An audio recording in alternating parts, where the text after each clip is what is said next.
everyone, welcome back to Newsroom Channel Review. I'm Chella Smith with your Middle East Entertainment News. It's Friday, April 23rd. Welcome back, everyone. According to Shafak News, the governor of the Central Bank of Iraq, Mustafa Ghalib, opened the new headquarters of Iraq Company for Deposit Insurance. The governor said that the company will contribute to restoring confidence in the private banking operations in Iraq, stressing that the central bank will pay attention to the company as it is one of the pillars of the banking business.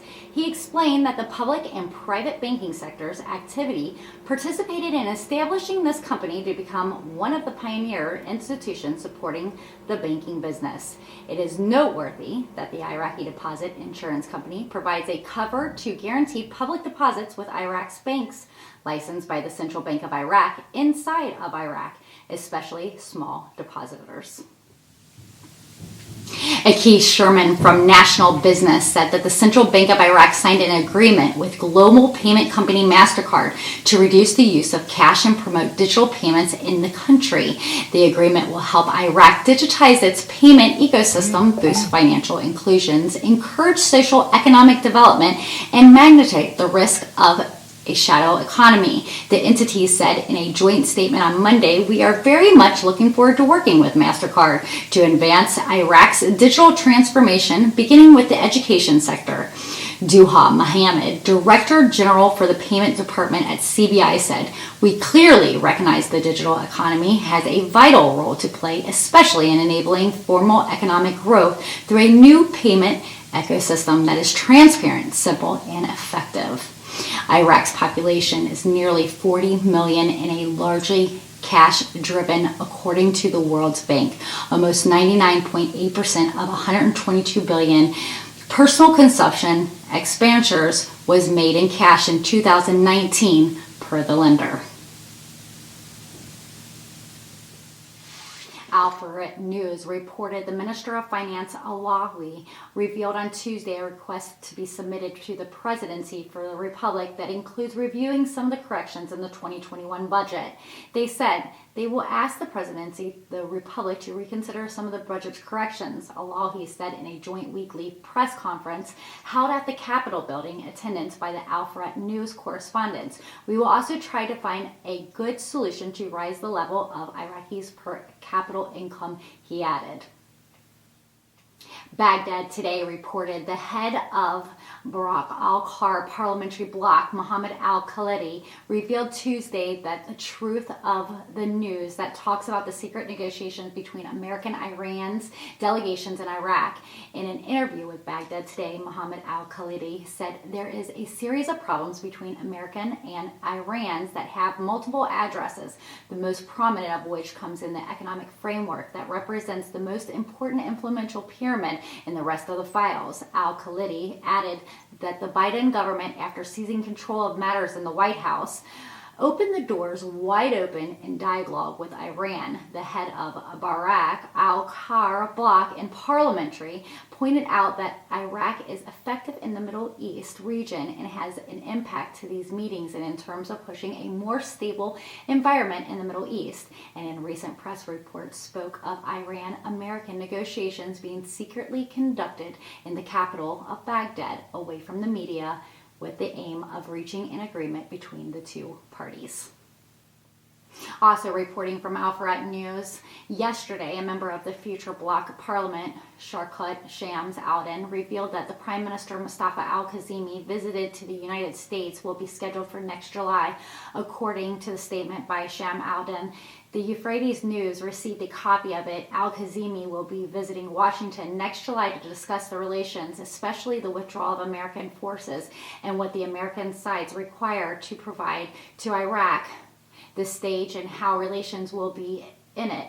The Iraqi-American dialogue focuses on shifting the task of the American Army and coalition forces combat to training, in addition to the responsibility of the camps in which these forces are present, to the Iraqi sides after completing their task of training them to maintain their security and protections for foreign forces present in them. So the camps is a pure Iraqi with the presence of a few American coaches.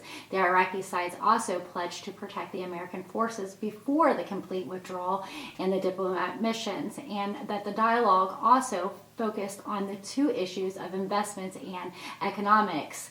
And if the visit is achieved accordingly to the deputy's words, it will be the second for the Prime Minister Mustafa al-Kazimi, who also previously visited Washington during the era of the former President Donald Trump last August.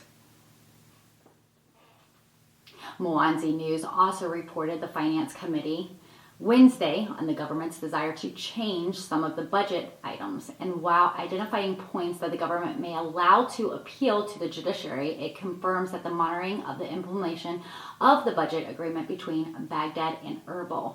Committee member Anan al-Zorfi said, "We in the Finance Committee agree with the government entirely of what was stated in the budget law and dispel all concerns about voting on some paragraphs."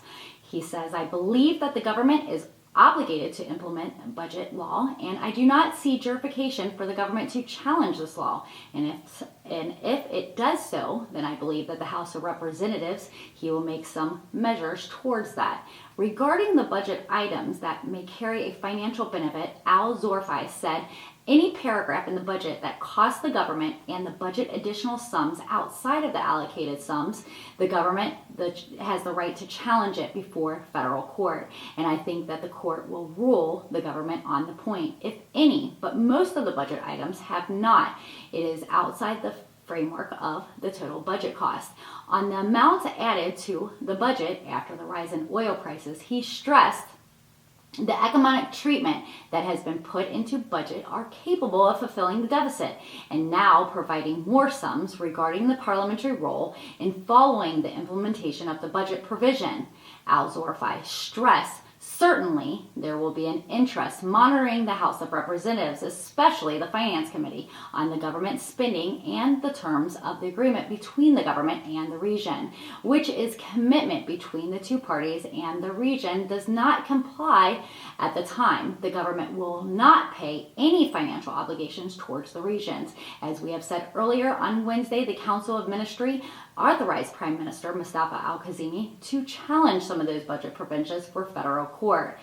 Cabinet spokesman Hassan Nazim said at the weekly press conference that some budget articles have been changed in a way that is not in the interest of the government procedures. He affirmed that the Council of Ministry authorized Prime Minister al-Kazimi to appeal some of those budget provisions before federal court.